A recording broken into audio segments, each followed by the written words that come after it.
तो चलिए वीडियो शुरू करते हैं। दोस्तों, हम सफर वो ड्रामा था जिसने माहिरा खान और फवाद खान को रातों रात सुपरस्टार बना दिया। इससे पहले भी ये दोनों कई सालों से मुख्तलिफ ड्रामों और फिल्मों में काम कर चुके थे, लेकिन जो शोहरत इनको इस ड्रामे से मिली वो किसी और से ना मिल पाई और दोनों अदाकारों को अवाम में भी बहुत मकबूलियत हासिल हुई। इस ड्रामे के चर्चे ना सिर्फ पाकिस्तान में थे बल्कि सरहद पार भी इस ड्रामे को खूब पसंद किया गया। सारा का सारा दफ्तर घर ले आते हैं आप। माय डार्लिंग, आप किसी भी जोड़े में अच्छी लगेंगी, जिस तरह की अभी बिल्कुल जर्दे की देग लग रही। उस वक्त YouTube का दौर नहीं था, इसलिए इंडियंस को यह सहूलत हासिल नहीं थी कि जब दिल चाहा पाकिस्तानी ड्रामे देख लिए। इसलिए तब इंडियन टीवी डिपार्टमेंट ने खास तौर पर हम टीवी को रिक्वेस्ट की कि हम आपका ड्रामा हम सफर अपने टीवी चैनल पर चलाना चाहते हैं। तब ये ड्रामा इंडियन अवाम ने देखा तो सबको पहली नजर में माहिरा खान और फवाद खान से प्यार हो गया। मेरे पास तुम्हारी बकवास सुनने का बिल्कुल वक्त नहीं है। अगर तुम्हें अपनी इज्जत प्यारी ना तो अभी के अभी यहाँ से निकलो। ये मत समझिएगा कि मैं यहाँ आपसे अपने किरदार की कोई गवाही लेने आई। बात इस वक्त मेरे किरदार की नहीं, मेरी बेटी के हक की हो रही है। और शाहरुख खान की सास ने भी ये ड्रामा देखा और शाहरुख खान को मशवरा दिया कि अपनी अगली फिल्म में इस लड़की को हीरोइन लेना। और फिर ऐसा ही हुआ कि माहिरा खान ड्रामा सीरियल हम सफर की शोहरत के जरिए आखिरकार शाहरुख खान की हीरोइन बन गई। Actually, Shahrukh's mother-in-law had seen me in Humsafar. So she had told Shahrukh, check this girl out. जिंदगी गुलजार है। दोस्तों, ये वो ड्रामा था जिसकी मुनफरिद कहानी और सादा अंदाज़े बयान ने सबके दिल जीत लिए। इस ड्रामे ने ना सिर्फ एक बार फिर फवाद खान को पाकिस्तान का मकबूल तरीन हीरो बनाया बल्कि सनम सईद को भी खुलकर अपनी अदाकारी के जौहर दिखाने का मौका दिया। इसके अलावा आज के दो बड़े फिल्म स्टार शहरियार मुनव्वर और मंशा पाशा ने भी अपने करियर का आगाज इसी ड्रामे से किया और पहले ही ड्रामे से सबको हैरान कर दिया। हम सफर की तरह जिंदगी गुलजार है को भी स्पेशल रिक्वेस्ट पर इंडियन टीवी चैनल जी जिंदगी पर नशर किया गया। मजाल है जो तुम्हारे किसी एक लफ्ज की समझ आई मुझे, और तुम्हें कभी समझ भी नहीं आएगी क्योंकि तुम समझना ही नहीं चाहते। ये अगर तुम मुझे मेरी गर्लफ्रेंड्स के ताने दे रही हो ना तो प्लीज खुल के दो, ऐसा हर बात लपेट के ना किया करो। इसके बाद फवाद खान की इंडिया में पॉपुलैरिटी को देखते हुए कई बॉलीवुड फिल्मों में इनको हीरो के तौर पर लिया गया। जब इंडियन अवाम से पूछा गया कि आप वजह है कि आप स्टार प्लस के ड्रामों को छोड़कर पाकिस्तानी ड्रामों को तरजीह दे रहे हैं तो सबका यही कहना था कि पाकिस्तानी ड्रामे हकीकत के बहुत करीब होते हैं और इन ड्रामों की सादगी ही इनकी खूबसूरती है और हम तंग आ गए हैं ड्रामों के डिशम डिशम टा और धूम नाना नाना सुन सुनकर। सनम सईद को भी इंडिया से बेशुमार ऑफर्स आई, ताहम इन्होंने इनमें से एक को भी कबूल ना किया और इंडिया की बजाय पाकिस्तान में काम करने को तरजीह दी। दोस्तों, मेरे पास तुम हो वो ड्रामा था जिसने हुमायूं सईद की खोई हुई पहचान को इनको लौटा दिया था। वो एक बार फिर पाकिस्तानी टेलीविजन पर छा गए थे। साथ ही साथ आयजा खान को भी शोहरत की नई बुलंदियां देखने को मिली। ये वो पहला ड्रामा था जो पाकिस्तान के साथ साथ इंडिया में भी YouTube पर ट्रेंडिंग पर रहता था। बोलने वाले की नीयत तो देखो। तो क्या नीयत थी तुम्हारी? मेरे वहां से आते तुमने फैसला कर लिया कि मैं अब ऑफिस नहीं जाऊंगी, तो नीयत क्या है तुम्हारी? ऑफिस तो तुम नहीं जाओगे मेरे, चाहे कुछ भी हो जाए। कोठी से बांध कर रखोगे मुझे? कैसी खून?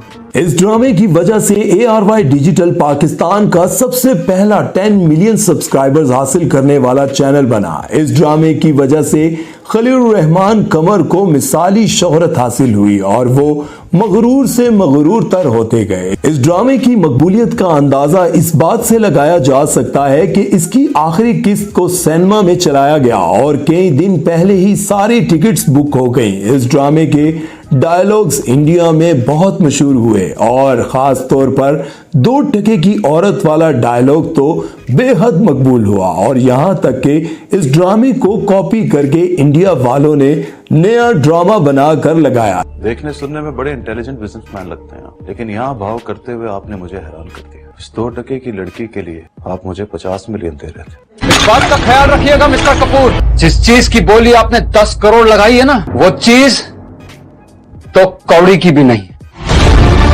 लेकिन इंडियन अवाम ने इसको मेरे पास तुम हो की सस्ती कॉपी कहकर रिजेक्ट कर दिया। खुदा और मोहब्बत। दोस्तों वैसे तो फिरोज खान ड्रामा सीरियल खानी के जरिए इंडिया और पाकिस्तान में पहले से ही बेहद मकबूल हो चुके थे, लेकिन खुदा और मोहब्बत ने तो तारीख ही रकम कर दी। ये वो पहला पाकिस्तानी ड्रामा था जिसकी हर किस्त पर एक दिन में यूट्यूब पर 20-20 मिलियन व्यूज आना तो आम सी बात थी। फिरोज खान के इंडियन फैंस ने तो इस ड्रामे को इतना पसंद किया कि इस ड्रामे की हर किस्त पाकिस्तान के साथ साथ इंडिया में भी ट्रेंडिंग पर रहती और इस ड्रामे के टोटल व्यूज 2 बिलियन से भी ज्यादा हो गए। और फिर प्रोड्यूसर्स ने फिरोज खान की शान में एक शानदार पार्टी रखी जिसमें पूरे पाकिस्तान से बड़ी बड़ी सेलिब्रिटीज ने शिरकत की। फिरोज खान को इस ड्रामे के बाद इंडिया से भी बेशुमार ऑफर्स आई, लेकिन इन्होंने कहा कि नहीं शुक्रिया, मैं पाकिस्तान में ही ठीक हूं।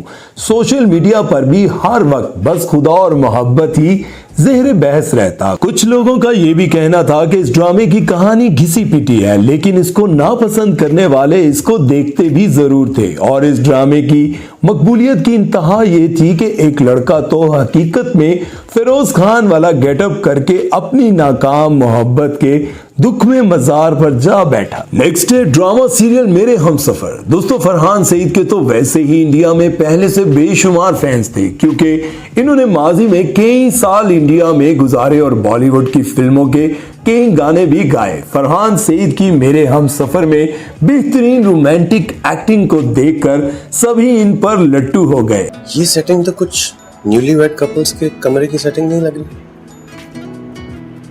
भी न्यूलीवेड कपल ही है हमजा।